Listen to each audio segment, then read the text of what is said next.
నమస్కారం కిరణ్ టీవీ భక్తి ప్రేక్షకులకి స్వాగతం. నేను మీ గాయత్రి. ప్రస్తుతం మనతో పాటు ఉన్నారు ప్రముఖ ఆధ్యాత్మికవేత్త జ్యోతిష పండితులు బ్రహ్మశ్రీ పోతుకు చంద్రమౌళి శాస్త్రి గారు. గురుగారితో మాట్లాడదాం. నమస్కారం గురుగారు. ఓం శ్రీమాత్రే నమః. గురుగారు, శ్రీ పరాభవనామ సంవత్సరంలో 2026లో సంతాన యోగం కలిగించే రాసులు ఏంటి గురుగారు? సంతాన యోగం గురించి ఎన్నో యాగాలు, హోమాలు, పూజలు, ఎన్నో గుళ్ళు కూడా తిరిగే వాళ్ళు ఉన్నారు.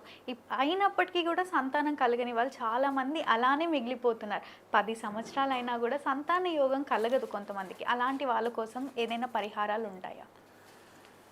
ఓం సంతానలక్ష్మీదేవ్యే నమో నమః. అమ్మ, ఈ పరాభవనామ సంవత్సరంలో ప్రజెంట్ ఇప్పుడు ఈ వీడియో చూసేటటువంటి వాళ్ళందరికీ, అంటే కొంతమంది ఎవరైతే పెళ్ళిళ్ళు చేసుకొని వెయిట్ చేస్తున్నారో వాళ్ళందరికీ కూడా ఆ మానసాదేవి యొక్క అనుగ్రహము, సంతానలక్ష్మి యొక్క అనుగ్రహము, మనకున్న అష్టలక్ష్ముల్లో సంతానలక్ష్మి ఒక ఆవిడ. సరే, పిల్లలు పుట్టాక చక్కగా 2 3 అనేది ఆవిడ యొక్క అనుగ్రహం ఉంటుంది. పిల్లలు పుట్టడానికి మానసాదేవి అనుగ్రహం కావాలి. మానసాదేవి సర్పరాజులందరికీ అధిష్టాన దేవత ఆవిడ. అందుకని సర్పదోషం వల్లనే సంతానం లేమి కలుగుతూ ఉంటుందమ్మా. కాబట్టి వాళ్ళందరికీ కూడా సుబ్రహ్మణ్యేశ్వరుడి యొక్క అనుగ్రహంతో స్త్రీకైనా పురుషుడికైనా పెళ్ళిళ్ళైనటువంటి వాళ్ళందరికీ కూడా సమస్త దోషాలు తెలియపోయి, అంటే పురుషులకైతే వీర్య దోషాలు, స్త్రీలకైతే గర్భస్థిత పిండ దోషాలు అన్నీ కూడా తొలగిపోయి హార్మోన్స్ యొక్క అనుగ్రహం కలిగి శుక్రగ్రహము, కుజగ్రహము, చంద్రగ్రహము, గురుగ్రహం అనుగ్రహంతో ఇరువురి యొక్క అన్యోన్య దాంపత్యతో ఈ సంవత్సరం కొన్ని రాసుల వాళ్ళకి కంపల్సరీ సంతానం కలగాలని ఆశీర్వదిస్తున్నాను. తప్పకుండా. ఎందుకంటే అమ్మా, తెలుసుకుండే, అంటే ఎవరైతే వీక్షిస్తున్నారో, ఎవరైతే తెలుసుకోవాలని మా రాసుల వారికి అసలు యోగం ఉందా, ఎందుకంటే మాకంటే తెలుసు, చూసే వాళ్ళకి తెలియదుగా అమ్మ. వాళ్ళకి ఏంటంటే గురువు ద్వారా ఒక మాట వింటే వాళ్ళల్లో శక్తి పెరుగుతుంది. అందుకని గురువుకి చాలా ప్రాధాన్యత ఎక్కువగా ఉంటుంది. అందుకనే గురువు ఒక మాట చెప్పేటప్పుడు అవతల వినేవాడి యొక్క మనసు మీద ప్రభావితం చూపిస్తుంది. మనం తప్పుని ఒప్పుని చేసి చెప్పక్కల్లా, ఒప్పుని తప్పుని చేసి అసలు చెప్పకూడదు. జస్ట్ వాళ్ళ మనసుకి ఎంకరేజ్మెంట్, వాళ్ళ మనసుల్లో ఉన్నటువంటి దోషాలు తొలగిపోతాయమ్మా. కంపల్సరీ వాళ్ళకి ఏది కావాలో అది లభిస్తుంది. అది చేయగలిగిన వాడు ఒక్కడే బృహస్పతి స్వరూపమైనటువంటి ఒక గురువు. అంటే గురువు అంటే ఏంటమ్మా? జ్ఞానము, బుద్ధి, తెలివితేటలు, వాక్కు, ఈ 4 పుష్కలంగా ఉన్నవాడే గురువు. ఈ 4 పుష్కలంగా కావాలంటే దైవోపాసన ఉండాలి. నిత్యము ఏదో ఒక దైవాన్ని అనుష్ఠించేవాడే గురువు అవుతాడు. అంటే అందరూ పూజలు చేస్తారు, మరి అందరు గురువులే అంటే అందరు గురువులే. ఎవరికి తోచినట్టుగా వాళ్ళు చెప్తూ ఉంటారు. మంచి మీరు సలహాలు చెప్తారు, మీరు అడుగుతున్నాను నన్ను, మీలో కూడా జ్ఞానం ఉంది, మీరు కూడా గురువుతో సమానమే. నాకు, నేను కూడా మిమ్మల్ని గురువుగా తలుస్తా. అట్లాగే మనం వినే వాళ్ళు ఒక ప్రశ్న వేస్తారు, అంటే వాళ్ళు ప్రశ్న వేసే నాలెడ్జ్ ఉందంటే వాళ్ళలో కూడా ఒక గురుత్వం ఉన్నట్టే. కాబట్టి అందరూ కూడా గురువులేనమ్మా. కాకపోతే ఏంటంటే ఒక్కొక్క వే ఒక్కొక్కలా ఉంటుంది. మేము దాంట్లో సాధన చేస్తాం కాబట్టి గురుత్వం అనేది మాలో శోభిల్లుతూ ఉంటుంది, దివ్య తేజస్సుగా. మరి మీరు అడిగారు, శ్రీ పరాభవనామ సంవత్సరంలో సంతాన యోగం ఏ రాసుల వారికి ఉంటుందంటే, ముఖ్యంగా రాసుల వారికి సంతాన యోగం కలగాలంటే వారి యొక్క జన్మకాల సమయంలో ఉన్నటువంటి గ్రహస్థితి ఏ విధంగా ఉంది, వాళ్ళు పుట్టిన సమయానికి అనుకూలంగా అసలు సంతాన యోగం ఉందా లేదా, వారి యొక్క జన్మ లగ్నం అనేది ఉంటుందమ్మా. రాశి అనేటటువంటిది నక్షత్రాన్ని బట్టి ఒక జన్మరాశి, చంద్రుడున్న ఒక పెట్టె ఉంటుంది కదా, మనకి 12 పెట్టెలు ఉంటాయి. ఆ పెట్టెల్లో ఒక ఇల్లు. అంటే అందరికీ అర్థమయ్యే భాష చెబుతున్నాను. కొంతమంది నాకు ఫోన్లు చేస్తూ ఉంటారు, గురువు గారు నాకు 9వ పెట్టెలో ఈ గ్రహం ఉందండి, 3వ పెట్టెలో ఈ గ్రహం ఉంది. వాళ్ళకి తెలియదు పాపం. ఓకే, వీటిని పెట్టెలు కూడా అనొచ్చా అని నేను అప్పుడు అనుకున్నాను. మేమేమో చక్రాలు అంటాం, రాశి చక్రంలో ఈ గళ్ళు అంటాం మేము. కాబట్టి మరి ఏ 5వ స్థానం అనేటటువంటిది పుత్రస్థానం, అంటే సంతాన స్థానాన్ని తెలియజేస్తున్నాం. లగ్నాతు తర్వాత చంద్రలగ్నాతు చూస్తారు.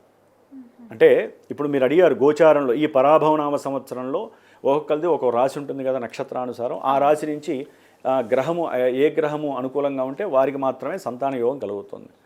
అంటే మరి రాశులు ఉన్నప్పుడు మరి పుట్టిన తేదీకి తగ్గ దానికి సంబంధించిన జన్మచక్రము, నవామి చాలా ఉంటాయి చక్రాలు. మరి అవి ఉపయోగం లేదా? వాటిని బట్టే ఇక్కడ యోగం కలుగుతుందని ఆల్రెడీ అందరికీ తెలుసు. కొంతమంది తెలియని వాళ్ళు తెలుసుకుంటారని చెప్తున్నాను. కాబట్టి సంతాన యోగం అసలు కలగాలి అంటే జన్మజాతకంలో గురువు యొక్క అనుగ్రహం ఉండాలి. అనుగ్రహం అంటే ఏంటి? గురు బలము. గురువు రాహువుతో కలిసిన సంతానపరమైన ఎన్నో ఇబ్బందులు ఎదురవుతాయి. గురువు రాహు నక్షత్రంలో ఉన్న, రాహు నక్షత్రంలో గురుడు ఉన్న, వాళ్ళిద్దరూ కలిసి ఉన్న, కేతువుతో కలిసిన అక్కడ సంతాన విహీనత్వ దోషం కలుగుతుంది. పంచమ స్థానంలో కుజుడున్న, జన్మజాతకంలో రాహు ఉన్న, కేతు ఉన్న గర్భవిచ్ఛిన్న దోషాలు స్త్రీకి జరుగుతాయి. ఓకే. శుక్రుడు ఎక్కడైనా సరే శనితో కొంచెం కలిసి ఉన్న, శుక్రుడు బలహీనంగా ఉన్న, అట్లాగే శుక్రుడికి రాహుకి ఏదైనా సంబంధం ఉన్నా, శుక్రకేతువులకి సంబంధం ఉన్న పాపగ్రహాలకి శుక్రుడు, ఎందుకంటే మరి సంతానం అనేటటువంటిది వివాహ యోగం అంటే ఎవరిది వాళ్ళు ఇండివిజువల్గా ఉంటుందమ్మా. ఓకే. సంతాన యోగం అంటే వివాహం అయిన తర్వాత ఇద్దరు భార్యాభర్తలు అయ్యాక ఇరువురికి సంబంధించి, స్త్రీలకైతే చూసుకోవాలి. ఇద్దరు జాతకాలు చూసి యోగం ఉందో లేదో చూడాలి. ఇద్దరు జాతకాలు చూసి ఈయన జాతకంలో ఇట్లా, ఈయన జాతకంలో ఇట్లా, వీళ్ళిద్దరికి సరైన దశలు అంతర్దశలు అసలు జరుగుతున్నాయా లేదా, వీరి దాంట్లో సంతాన యోగం ఉంది, వీరి దాంట్లో సంతాన యోగం లేనప్పుడు ఏం చెయ్యాలి అనేది చక్కగా సమన్వయం చేసుకునేటటువంటి శక్తి గురువుడికి ఇస్తారు, ఒక గురువుకి ఇస్తారు, మాలాంటి గురువులకి. కాబట్టి సంతాన యోగం కలగాలి అంటే పురుషులకైతే శుక్రుడు బలంగా ఉండాలి, గురుడు కూడా బలంగా ఉండాలి. స్త్రీకి చంద్రుడు, కుజుడు, అట్లాగే సూర్యుడి యొక్క బలం బాగా ఉండాలి. ఇప్పుడు వీళ్ళిద్దరికి సంతానం గోచారంలో కలగాలంటే గురువు యొక్క అనుగ్రహం ఉండాలి. ఇక్కడ మిగతా గ్రహాలతో పని లేదు. జన్మజాతకంలో ఆ గ్రహాలు బలంగా లేకపోతే మటుకు పిల్లల విషయంలో చాలా సమస్యలు ఎదురవుతాయమ్మా. ఓకే. కాబట్టి గోచారంలో ఈ శ్రీ పరాభవ నామ సంవత్సరంలో జాతకంలో కనుక ఎవరికైనా సరే యోగం కలిగే పరిస్థితులు ఉండి దశలు అంతర్దశలు ఉంటే కనుక ఈ చంద్రగోచారంలో మీనరాశి వారికి జూన్ 1వ తేదీ వరకు సంతానపరమైనటువంటి అభీష్టము నెరవేరుతోంది. గురువు యొక్క దృష్టి పడుతోంది. పంచమంలో గురువు ఉన్నాడు. ఓకే, మంచి విషయం చెప్పారు. చాలా అనుకూలమైనటువంటి పరిస్థితి కలుగుతుంది. ఆలస్యం అవడానికి శని భగవానుడు జన్మరాశిలో ఉన్నప్పటికీ కూడా గురువు యొక్క బలం శని మీద కూడా పడటం వలన శని ఇచ్చేటటువంటి ఆలస్యాన్ని గురుడు తగ్గించడానికి అవకాశం ఉంటుంది. ఎందుకంటే గురుడు మరి కర్కాటక రాశి అంటే జలరాశి, పరిపూర్ణమైనటువంటి జలరాశి ఏదే అంటే కర్కాటక రాశి. మీనరాశి కూడా జలరాశి. జలరాశిలో గురుడు ఉంటే సంతాన యోగం కలుగుతుంది ఆ దంపతులకి. అట్లాగే గురుడు యొక్క దృష్టి ఇంకో జలరాశి అయినటువంటి మీనరాశి వారికి భాగ్యరాశి అంటారు, వృచ్చికం, ఆ వృచ్చికం మీద పడుతోంది. ఎంతటి యోగం అంటే అమ్మ, మీనరాశి వారికి పెళ్ళైనటువంటి వారు కనుక ఉన్నట్లయితే మీనరాశి వారు తప్పకుండా గురుబలం అనేటటువంటిది సంతాన యోగాన్ని సిద్ధింపజేస్తుంది. గ్రహాలు మీనరాశిలో ఉన్నాయి, గురు గ్రహం, శని గ్రహం. అంటే ఏం నడిచిన ఆయన పని ఆయన చేసుకుంటాడు. కానీ గురుడు మాత్రము దృష్టి మాత్రము చాలా బ్రహ్మాండమైన యోగాన్ని ఇస్తుందమ్మా. కలగాలని నేను ఆశీర్వదిస్తున్నాను. ఇంకొకటి మరి గురుడే మేనమ్మ. ఎందుకంటే జాతకంలో ఒక్కొక్క గ్రహానికి ఒక్కొక్క సిగ్నిఫికెన్స్ ఉంటుంది, కారకత్వం ఉంటుంది. అందులో గురుడికి సంతాన కారకత్వం. ఆల్రెడీ ఆర్థికము, వివాహము, ఉద్యోగము వీటితో పాటుగా అతి ముఖ్యమైనటువంటి కారకత్వం ఏంటంటే సంతాన కారకత్వము. సంతానం అంటే ఏంటమ్మా, ఇద్దరు వ్యక్తులు కలిస్తే మూడో వ్యక్తి సృష్టింపబడతాడు, స్త్రీ అయినా పురుషుడైనా, బేబీలు. అంటే ఏంటి, వృద్ధి. వృద్ధికి కారకుడు ఎవరు? మహానుభావుడు గురువు, బృహస్పతి. మన శరీరంలో కాలేయానికి ఆయనే అధిష్టాన దేవత. కాలేయ సమస్యలు వచ్చాయంటే గురుడు బాలేకపోతే కాలేయ సమస్యలు వస్తాయి జాతకంలో. అట్లాగే కాలేయం గబాలను ఎవరైనా ఆపరేషన్ చేస్తే అది మళ్ళీ వృద్ధి చెందుతుంది, ఇంత చిన్న మొక్క తీసేస్తే. అందుకనే ఆయన వృద్ధికారకుడయ్యాడు. మరి సంతానం వృద్ధి కలగాలి, ఒక కుటుంబంలో వృద్ధి కలగాలి అంటే గురుడు యొక్క అనుగ్రహం ఉన్న రాశుల్లో మీనరాశి వారు జూన్ 1 వరకు చక్కటి అభీష్టం నెరవేరుతుంది. తర్వాత అయినా కూడా అమ్మ ఆయన సింహరాశిలోకి వస్తాడు. సింహరాశిలోకి వచ్చినప్పుడు మేషరాశి వారికి యోగం కలుగుతుంది.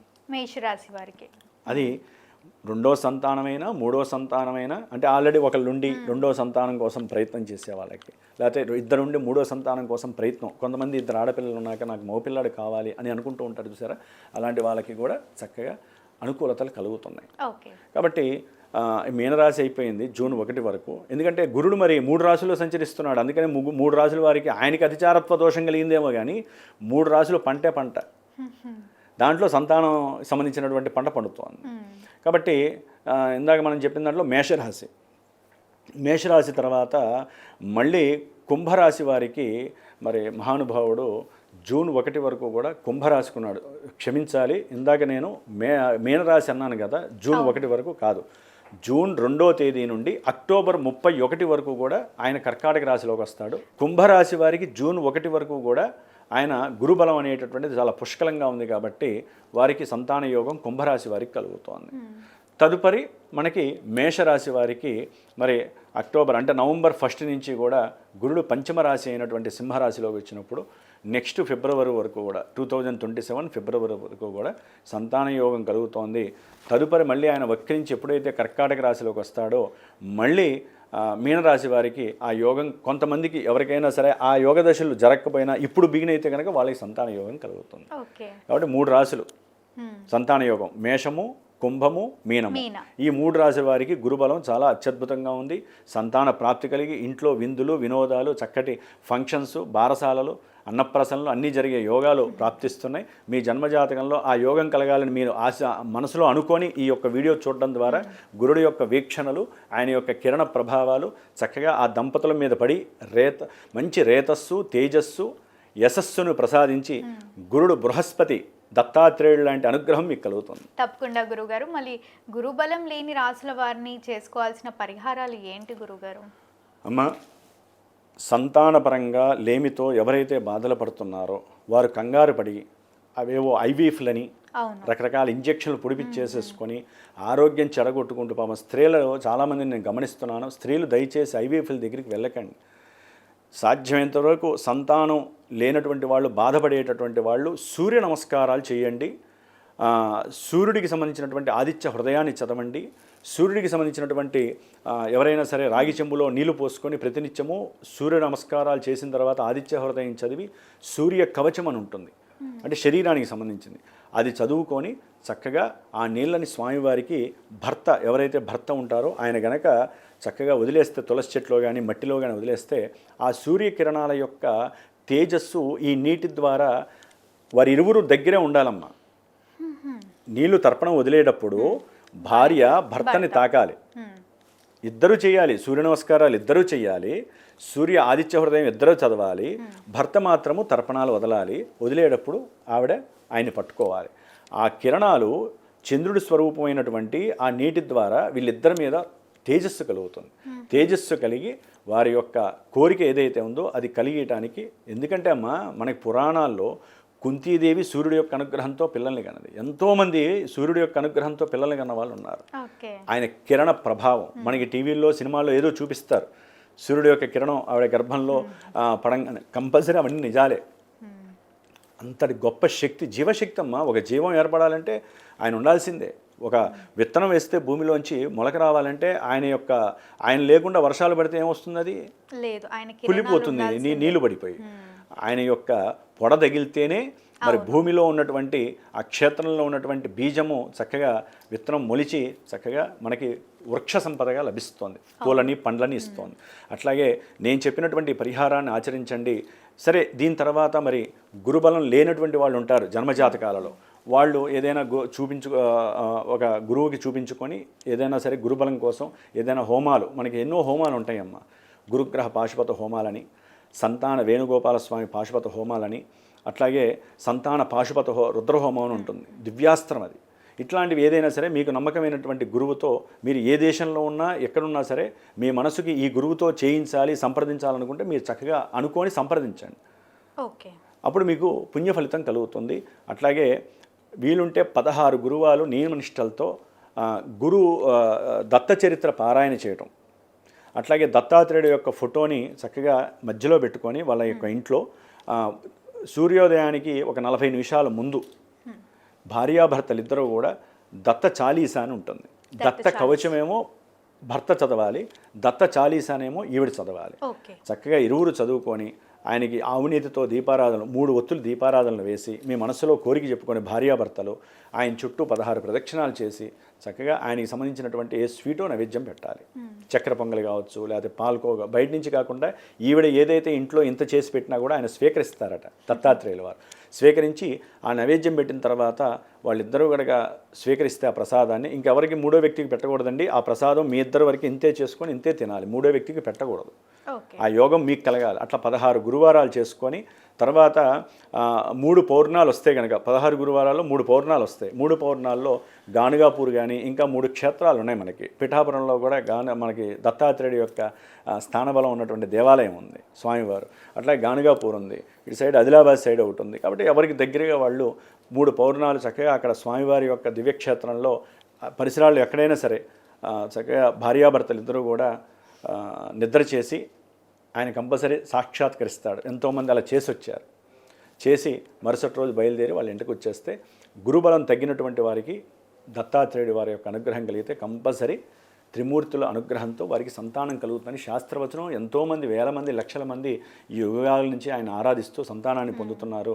కాబట్టి జన్మజాతకరీత్యా అయితే జపాలు హోమాలు చేయించుకుంటూ భార్యాభర్తలు ఇద్దరూ ఆచరించాలి. వాళ్ళిద్దరూ అయితే కనుక లాంగివిటీలో 16 గురువారాలు ఉల్లిపాయలు ఇలాంటివి చేయించేసి చక్కగా స్వామివారిని 16 గురువారాలు కూడా దత్తాత్రేయుడికి ఈ విధంగా పూజలు చేసుకుంటూ గురుచరిత్ర పారాయణ చక్కగా 16 గురువారాల్లో అయ్యేటట్టుగా ప్లాన్ చేసుకోవాలి. సరే అధ్యాయాలు ఉంటాయి కదమ్మా, చేసుకుంటే తప్పనిసరిగా ఇది విన్న తర్వాత ఇది ఆచరించినటువంటి వారికి సంతానము 100లో 100 మందికి కలుగుతుందని నేను ఆశీర్వదిస్తున్నాను. సంకల్పమే మనసుతో సమానము. అది జరిగితే వీళ్ళకి జరుగుతుంది. అది నా ఆశీర్వచనం. సంతానం చాలా గొప్ప విషయము. మన యొక్క ధర్మంలో, మన యొక్క సనాతన ధర్మంలో సంతాన వృద్ధి ఎంత జరిగితే భవిష్యత్తు తరాలు మన యొక్క హిందూ తత్వము, దేవాలయాలు ఇంకా వృద్ధిని జరుగుతూ ఉంటాయని చెప్పి మనందరి ఆలోచించాలి. తప్పకుండా గురుగారు. 2026లో సంతాన యోగం ఏ రాశుల వారికి ఉంది, ఏ రాశుల వారికి లేదు, ఏ రాశుల వారికి అయితే లేదు, వాళ్ళు చేసుకోవాల్సిన పరిహారం ఏంటి అని ఎంతో చక్కగా తెలియజేసినందుకు ధన్యవాదాలు. శుభమస్తు. చూసారు కదా, మా వీడియో తప్పకుండా మీకు నచ్చిందని అనుకుంటున్నాను. అలా అయితే లైక్ చేయండి, షేర్ చేయండి. మరిన్ని ఇలాంటి ఇంట్రెస్టింగ్ వీడియోస్ కోసం మా ఛానల్ని సబ్స్క్రైబ్ చేసుకోండి. మీ జాతకం పరిశీలించుకోవడానికి గురుగారిని కలవాలి అని అనుకుంటే వీడియోలో స్క్రోల్ అవుతున్న నంబర్ని కాంటాక్ట్ అవ్వచ్చు. ధన్యవాదాలు.